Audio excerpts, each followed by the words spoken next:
Hi friends, is sorry cinema bus அப்டேட்டில் அடுத்தது back to back 2 சூப்பரான அப்டேட்டோடு வந்திருக்குங்க. ஃபர்ஸ்ட் விஷயம் என்னன்னாக்கா, சீமான் அவர்கள் சமீபத்தில் ரஜினி சாரை பற்றி பேசின ஒரு வீடியோக்கான லிங்க்கை நம்மளுடைய டிஸ்கிரிப்ஷன் செக்ஷன் தந்திருக்கேன், மறக்காமல் பாருங்கள். ஸோ அதில் அவர்கிட்ட வந்து அந்த கூலி படத்தை பற்றின அப்டேட் அதை பற்றி ஒரு விஷயத்தை கேட்கும் போது அவர் அந்த இடத்துல அப்படியே ஸ்டாப் பண்ணிவிட்டு அவர் வந்து பேச ஆரம்பிக்கிறார். அப்போ அவர் என்ன சொல்கிறாருன்னா, ரஜினிகாந்த் வந்து ஒரு சாதாரணமான மனிதர் கிடையாது, அவர் வந்து ஒரு காந்தம் இருக்கக்கூடிய ஒரு மனிதர். ஸோ காந்த சக்தி இருக்கக்கூடிய ஒரு மனிதர், ஒரு நடிகர். அவர் கூட எந்த இப்பேற்பட்ட கொம்ப நடித்தாலும் சரி ஆன் ஸ்க்ரீனில் அவங்களெல்லாம் அப்படியே தூக்கி சாப்பிட்டு அவரோட ஸ்க்ரீன் ப்ரெசன்ஸ் வச்சு அவர் மக்களை அப்படியே அவர் பக்கம் இழுத்துட்டு போய்கிட்டே இருப்பார். ஸோ க்ரௌட் புல்லர் அப்படின்னு சொல்லுவாங்க ஆங்கிலத்தில், மேக்னெட்டுன்னு சொல்லுவாங்க. அதுதான் ரஜினி சார்.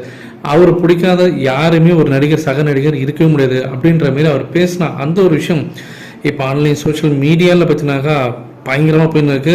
ஸோ அவர் தான் என்றைக்குமே ஜொலிப்பார் ஆன் ஸ்க்ரீனில். அவரை பீட் பண்ணி இன்றைக்கி வரைக்கும் திரையுலகில் யாருமே வந்து பெருசாக சாதிச்சதா சரித்திரமே இல்லை அப்படின்ற மாதிரி அவர் பேசியிருக்கிறது ரொம்ப வைரலாக போயிருக்கு. மறக்காமல் அந்த வீடியோ போய் பாருங்கள். அந்த வீடியோக்கான லிங்க் நம்மளோட டிஸ்கிரிப்ஷனில் தந்திருக்கேன், மறக்காமல் பாருங்கள். அடுத்தது இப்போ இன்னைக்கு ரிலீஸ் ஆகக்கூடிய அஜித் சாரோட குட் பேட் அக்லி அந்த படத்துக்கு ரஜினி சார் இன்னைக்கு காலையில் தான் ஏர்போர்ட்டில் வந்து வாழ்த்துக்கள் சொன்னார். படத்தோடைய ஃபர்ஸ்ட் ஷோலாம் முடிஞ்சு போச்சு. இப்போ என்ன சொல்கிறாங்க பார்த்தீங்கன்னாக்கா, இந்த படம் வந்து அப்படியே ரஜினி சாரோடைய பாஷா படத்தோடைய பாணியில் தான் இருக்குது. கிட்டத்தட்ட அந்த படத்தோடைய கதையோடைய சாராம்சம் தான் அப்படியே உள்வாங்கி அப்படியே காப்பி பண்ணியிருக்காங்க இந்த படத்தில்.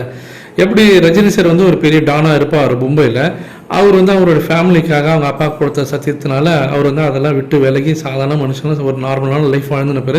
மீண்டும் தன்னுடைய ஃபேமிலிக்கு ஒரு பெரிய பிரச்சனை வரும்போது மீண்டும் அவர் விஸ்வரூபம் எடுப்பார்.